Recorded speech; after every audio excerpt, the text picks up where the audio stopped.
Hello, Hi, everybody. everyone. Thank you so much for joining us for another Scranton Talks. I think this is probably our third, Fourth, or actually. fourth for the month of May. Yep. Thank you so much for joining me. In Desiree, my name is Luz, and I am the co-founder of the Independent Film Creative Hub, as well as the founder of Scranton Films. And my name is Desiree. I'm also the co-founder of the Independent Film Creative Hub. I'm also the founder of a local film community called NEPA Film Society, as well as the organizer for the Mystery Box Film Challenge. Yes, and we're so thrilled today. We've had, like I said, quite a busy month of May, doing a lot of talks, but they were Yep. very engaging. We thank all of our guests for being able to put in the time and for you to be able to watch. Yeah, we're so great for everyone's engagement Mhm. and continuing with us, Andre. And just a side note, we hit our 1 year mark for Oh, Scranton yes. Talks. We started Scranton Talks a year ago on May 3rd with the filmmakers of Oh, Drought. oh, we did. I totally forgot about We've been that. Time so busy, we flies. almost forgot. We're been doing Yes. Scranton Talks for 1 year. You know what? What's so funny too? I haven't put it on Facebook, but this also marks the 5th year anniversary of Scranton Films, which is Yeah. really exciting because that just means that it takes a lot of hard work to get something going, but just to be able to have Scranton Talks, Independent Film Creative Hub, is amazing. Just the stuff that we've been able to do in 5 years for Scranton Films and a year for Scranton Talks. We Yeah. just couldn't be happier, right?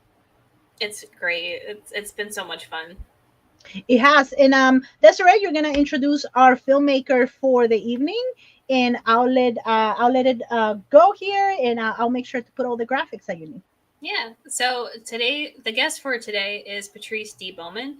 She is a New York City based award winning filmmaker and colorist. Her films focus on the nuanced spiritual lives of women of color, particularly those of African American women. She is the owner of the film production and post production company Bowman Pictures. She received a BA in Film and Media Studies from Yale University. Her color grading work can be seen in a variety of places from PBS Reel South to Nike.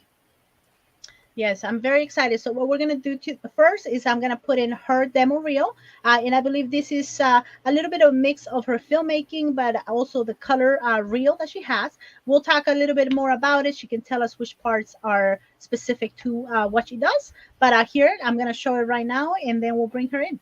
Nice. I know a lot about love. I've seen it. I mean, you could search the furthest reaches of the universe and never find anything more beautiful.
Welcome, Nice. welcome, Patrice. Yeah, welcome, We are Patrice. very happy that you're able to join us today.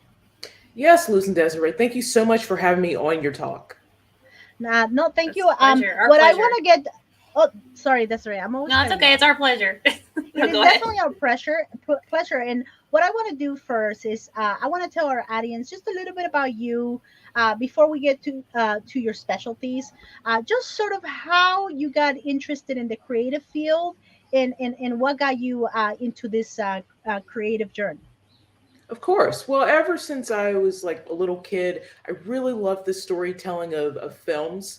I Mhm. remember growing up watching old movies from like the 50s and 60s on Turner Classic Movies. And then sort of just fast forwarding through that, I eventually took, really good filmmaking classes in college at Yale. And that's what inspired me to major in film studies and also learn how to write them and, you know, direct them and also do some things behind the scenes. So all of that pretty much set the stage for what I do now here in New York, where, as you said, I am a filmmaker, I'm a colorist. So I write and direct my own stories. And of course, I use my color grading abilities to help tell visually other people's stories as well in a variety of genres and filmmaking areas. Nice. That's great. That's great. I have seen some of your films, and I have seen your work definitely, and I really do love it. I really love that it shows that you really, really like and love what you do.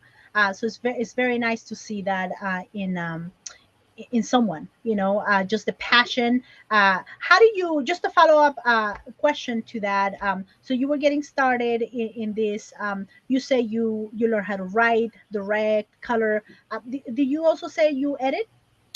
Yes, so there was a time where I was doing like editing and color grading. I've Mhm. done editing and color grading for my latest short film, Under the Sun After the Wind. I did it for Saturday Grace, the one before then, other films as well. But as of now, I have focused my energies on really just honing my craft as a writer director and then also as a colorist.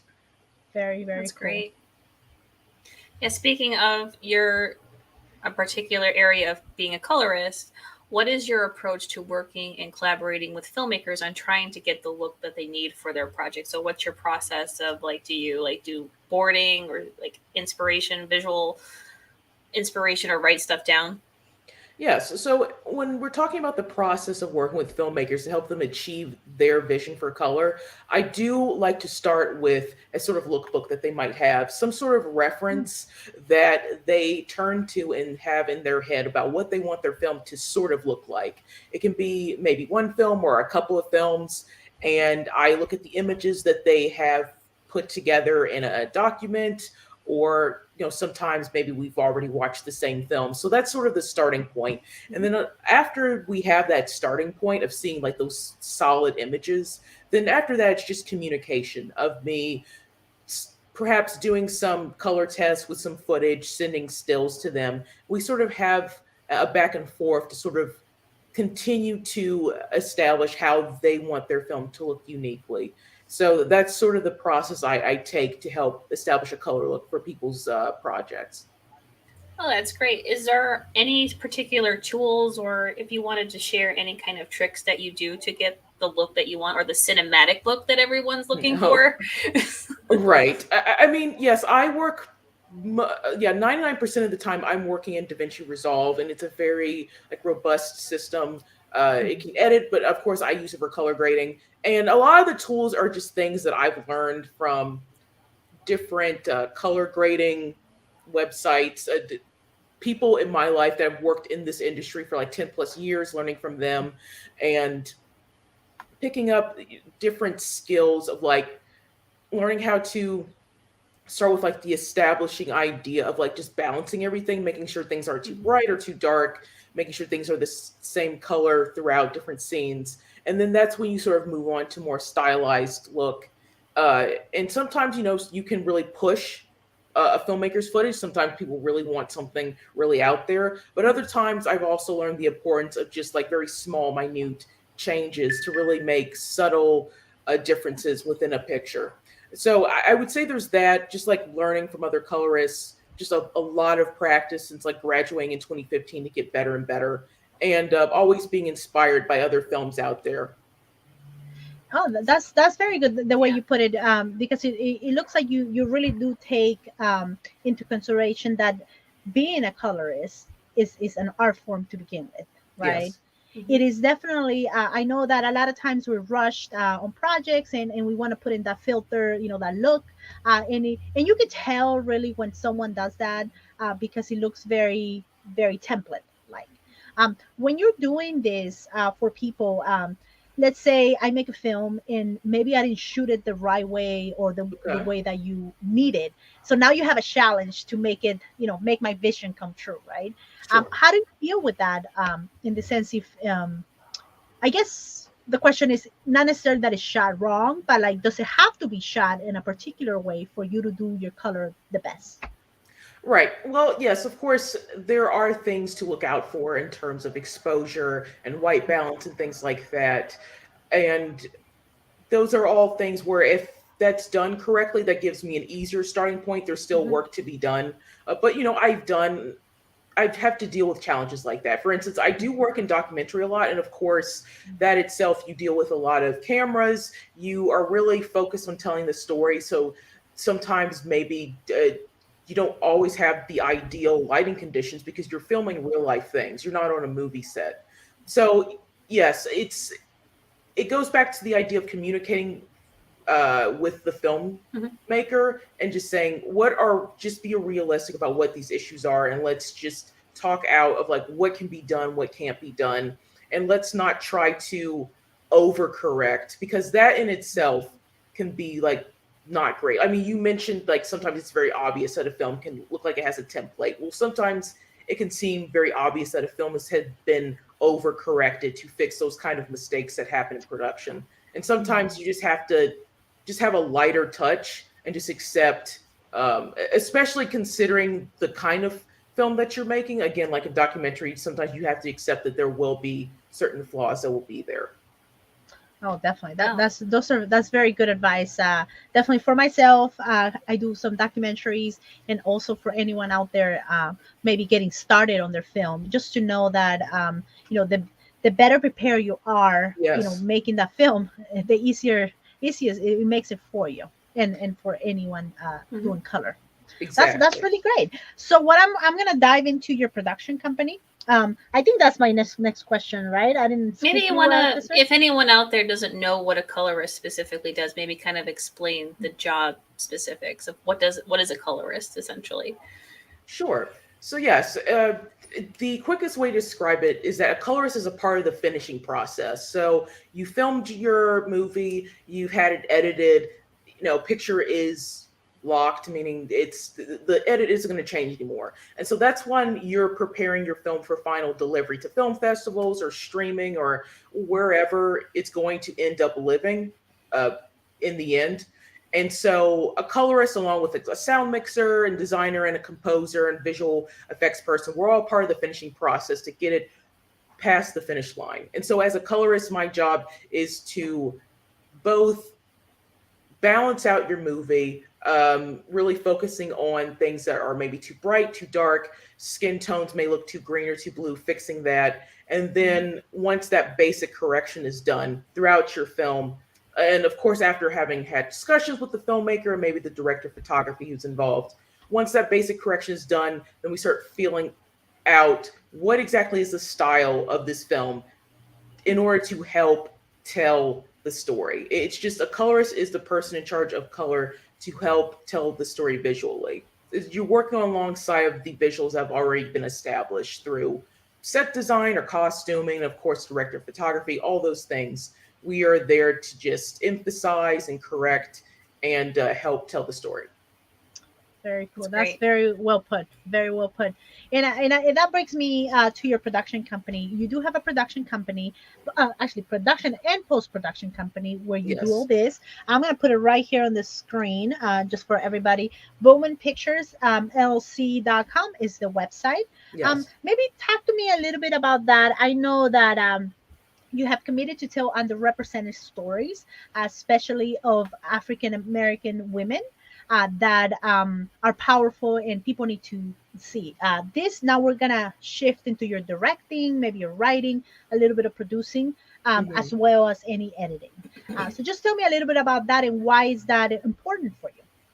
Yes. So Bowman Pictures is this company that I officially established as an LLC in like 2018, while I was still doing the whole I'm working freelance, but I'm also working for a company thing, and then slowly throughout the years, I continued to work through my company in order to just build my brand and to gather clients. And so as of now, I am working just for Bowman Pictures, and I'm able to concentrate not only as a colorist for my own company, but also obviously helping to tell underrepresented stories. So yes, through my company, I have produced my own short films where I do focus on, women of color.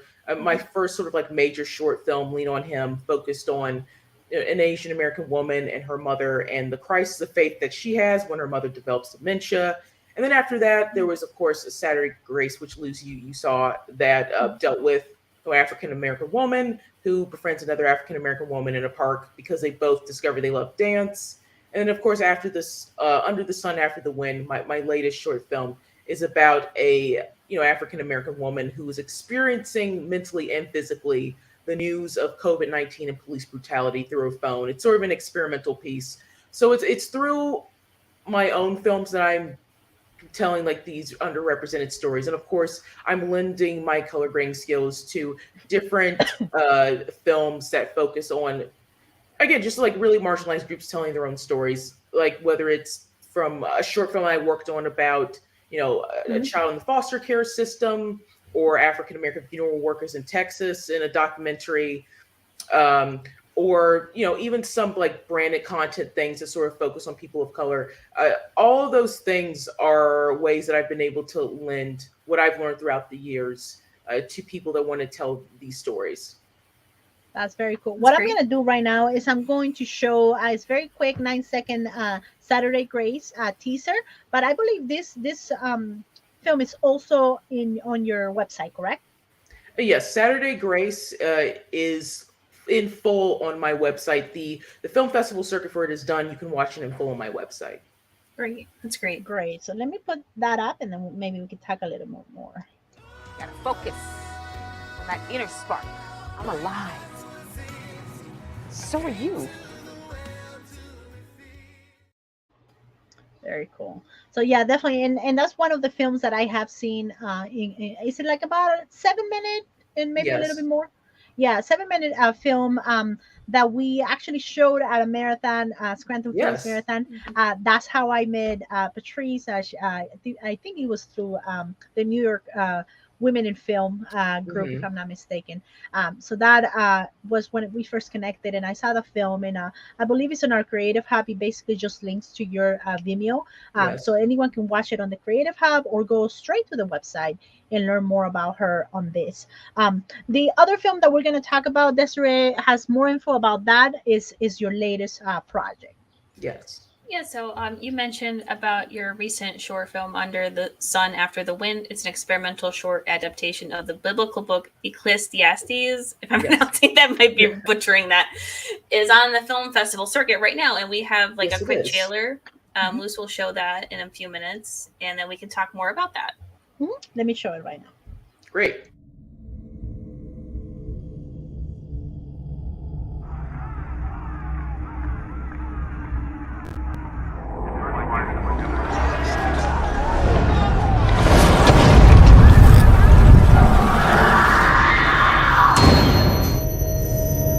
Meaningless. Is everything meaningless?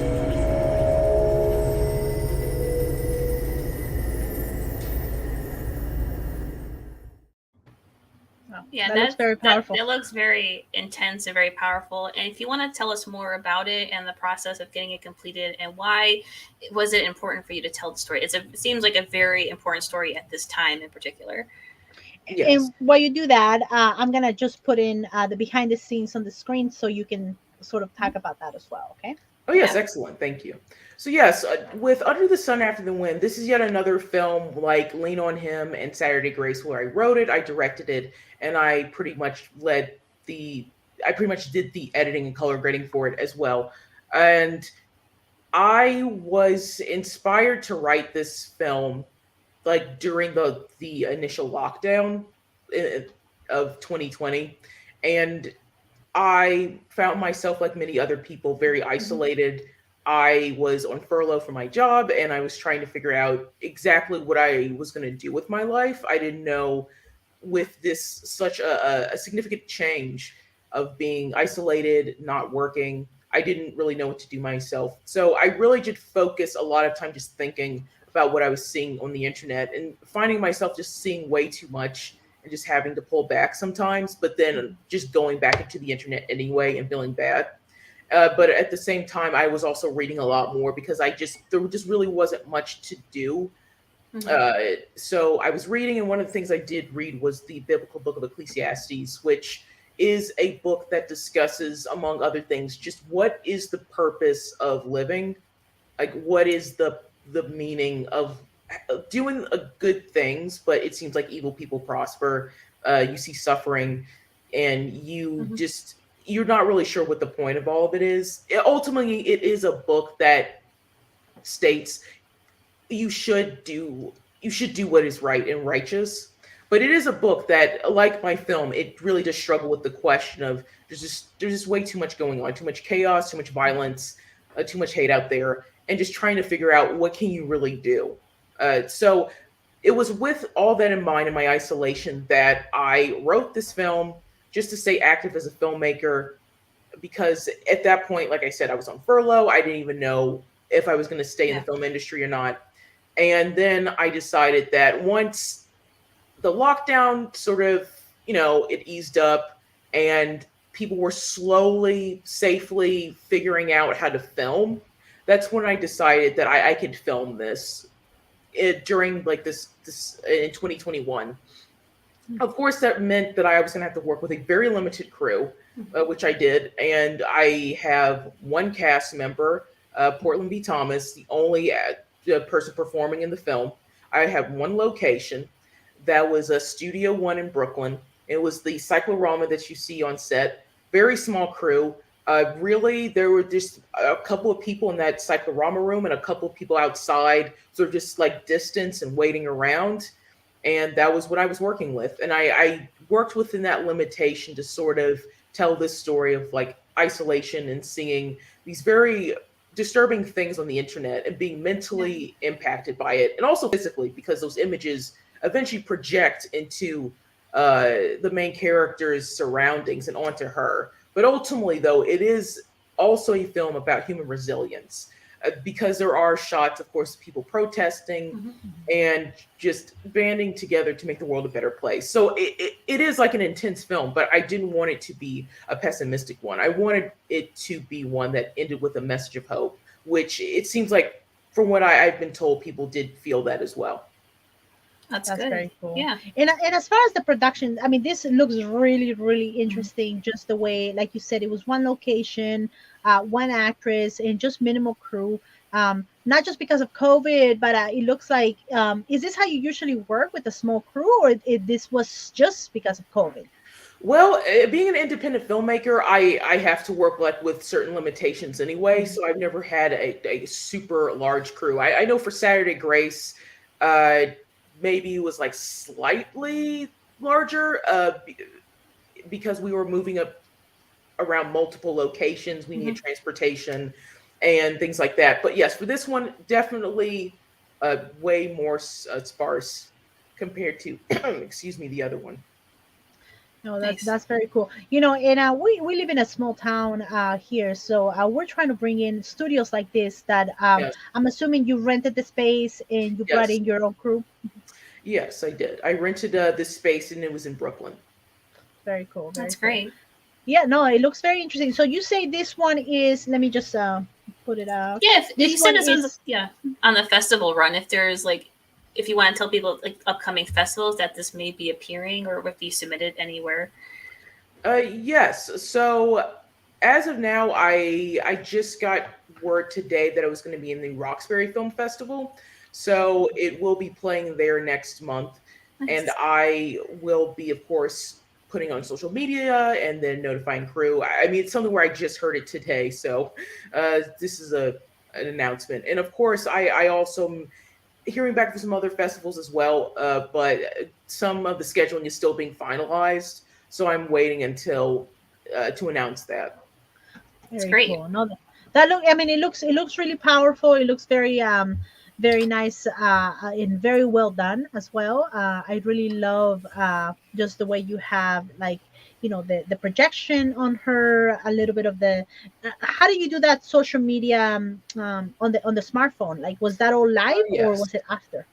Right. So anytime you saw the scrolling on social media, that was work from visual effects artists that I worked with, Yasmin, and I collaborated with her to sort of make these mock-ups of videos that I found online and had cleared, and she just put them in, and she also made sort of like some fake Instagram posts, all to really simulate the idea of someone just like scrolling through social media. That's very cool. And after you're done with this, any future new projects that you may have in mind? Yes. So as of now, I had my first feature screenplay workshopped in a filmmaking group that I'm a part of here in New York called Film Shop, Oh, and cool. yes, and it is a horror feature, but also of it's faith based about a girl who loses her father at a very young age, and it's a story of just what happens when one night she sees that he's come back, and it sort of deals with sort of the fallout of that and her trying to figure out this mystery of why is he coming back. And of course this coincides with a lot of mysterious disturbing things happening in her neighborhood as well. So that's the feature that's been workshopped and that I'm sort of focusing on. I am currently revising it. And of course there's another feature film that I am still outlining, and it deals with a woman who is sort of dealing with the impact of postpartum depression upon her and her new family. So those are the two films that I'm working out right now. Very cool. And do you It's see great. like a timeline on that that you hope? Are you doing any campaigns or anything, or would it be like self-funded? So yes, with the first horror screenplay that I workshopped called Father's Shadow, that's something where I am. Well, I have submitted it to different screenwriting labs in order to continue to get support and eventually get funding. I am in the process of revising it so that it's in a stronger state to actually show it to different people.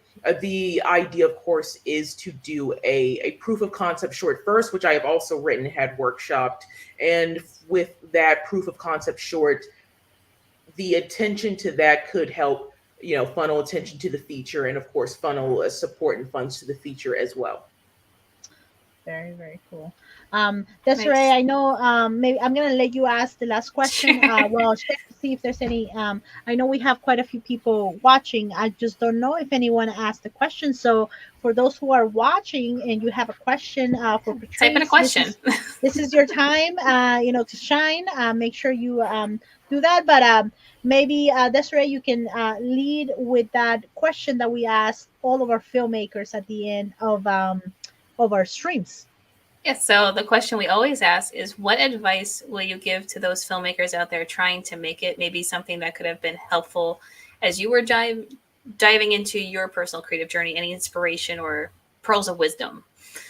Sure. Well, I would say that one thing that I've noticed when looking at like my own career, but also talking with other filmmakers, is that it would have been great if someone could have taught us more about all the steps of filmmaking when we were in like college or something. Because at that state, when you're studying college, still trying to figure out life, everyone has it in their mind, including myself, to think, yeah, I'm just going to be a writer director, just a director, and I'm just going to move to, New York City or Los Angeles and just do it. But what I realized while I was working, and again, talking to other people in the industry, is that it would have been very valuable to learn more about other parts that make up the world of filmmaking. Like, I did not learn how to be a colorist in college. That's something where I maybe watched a couple of YouTube videos, but that wasn't really taught to me.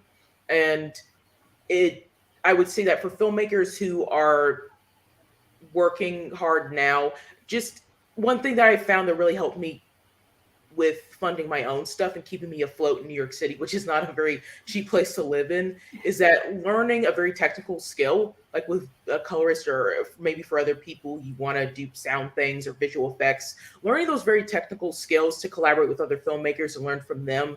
And then when they go to like different festivals, you can sort of tag along and sort of get into those different circles more. Learning a technical skill helps with collaborating and networking. And again, just like earning enough to support yourself in your own creative endeavors. So that's something I would say. No, that definitely could have been helpful when I was going to school, just being able to see all aspects of production, not just one. Because unfortunately, like sometimes everybody wants to be the producer, director, Yes. but a lot of times, you need all those other Yeah. skills that can either make your own independent films shine, or you can help others while you try to get into the industry as a director, as a producer. And I think it probably says more about you if you can do a lot more, even if it's just a little. At least you know the basics and you know how to talk about it. Hmm. So definitely great advice on that.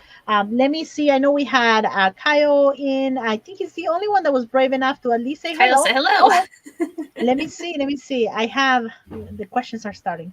Okay, Oh, so boy. I have Florence Taylor says, I don't have a question, but appreciate the work you're doing in creating spaces and creative outlets for people of color, and particularly for women with ties to the African, uh, how do you say, diaspora? Yeah, Diaspora. Very cool. See, that's Nice. very nice. Wonderful. Because as filmmakers, we want to inspire, right?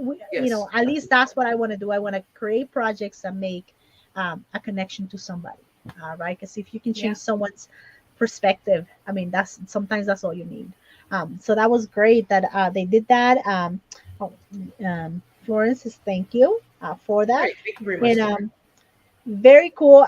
Again, if anyone's out there, you can ask questions. If you ask questions after, we'll be able to follow up on that at a later time through our comment section. Oh, But nice. that's very cool. So let me just then bring it out. I think we did everything here. If Hmm. there's anything or other than your website that, or maybe that you want to let people know about, how to follow you, or if they are interested in collaborating or making any projects with you, what is your process on that? Should they go to your website first and then go from there? Yes. So, in terms of collaborating with me, I'm definitely, of course, always looking for new collaborators who sort of like share the same mission statement that I do and have like very cool, visually compelling stories to tell. So, I am social media. I'm on Facebook, Instagram, and Twitter. You can find those social media links on the website, of course, bowmanpicturesllc.com. And you can message me through social media, but I am definitely very quick to get back to people if you message me through my website. That goes directly to my email. And usually I just ask people in the submission page, just tell me a little bit about yourself, your project, and then we can go from there.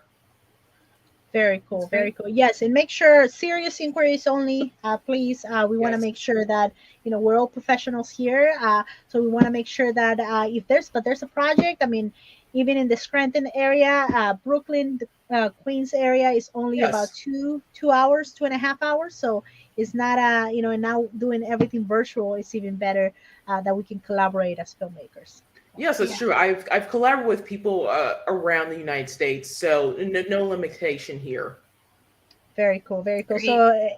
for anyone that needs a filmmaker and a colorist, Patrice is for you. Okay, so just make sure that you contact her. And this is pretty much the end of Scranton Talks. I mean, we want to thank you again for giving us your evening, and for being here and allowing us to ask you and sort of dive into your creative journey. And we're very, very thankful for that.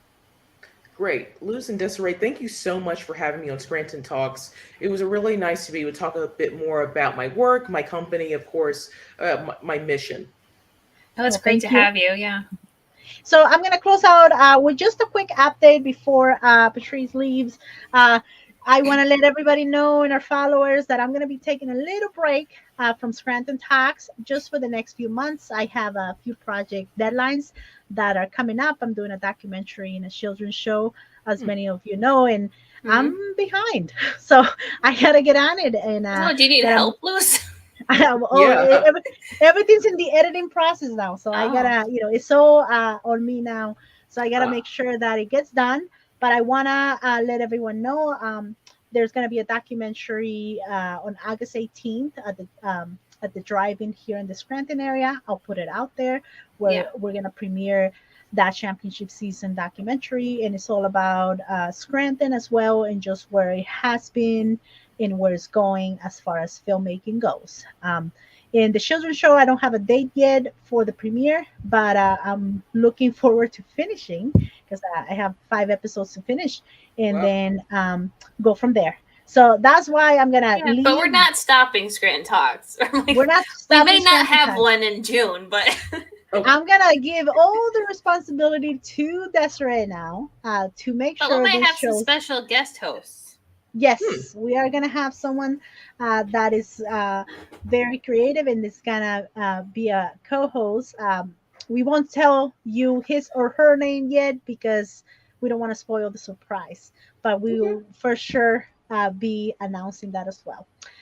Thank you again, and I think we said all the social media. I don't think I even put it on the screen. So while you do that, Desiree, let me put it in right here. But yeah, thanks everyone for joining us again. And to those filmmakers out there looking to share their stories, send us a message on our social media accounts. We're on Instagram and on Facebook for the Independent Film Creative Hub.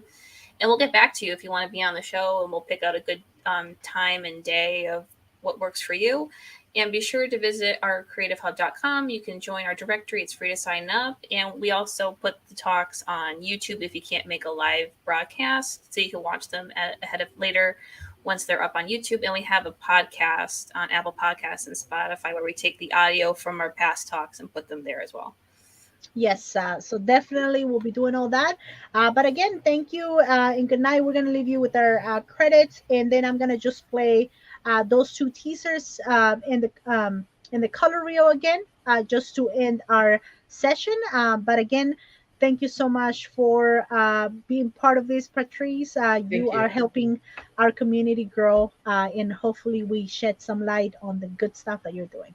Yes, you definitely did. Thank you so much. Thank you. Thanks so much, We'll guys. leave you with the color reel right now.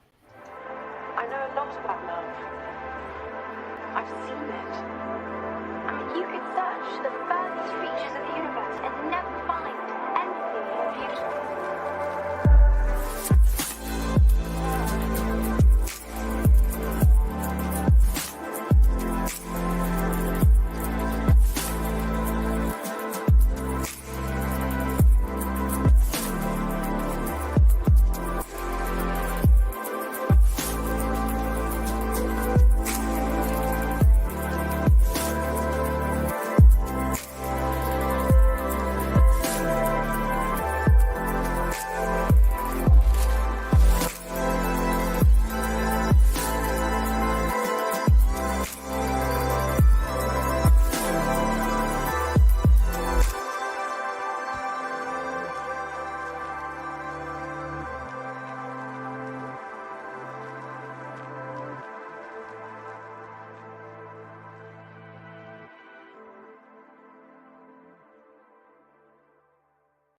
Gotta focus on that inner spark.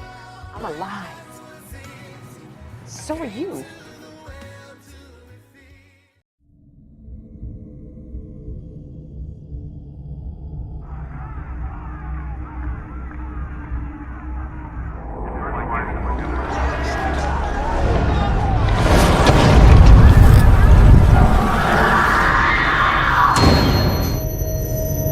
Meaningless is everything.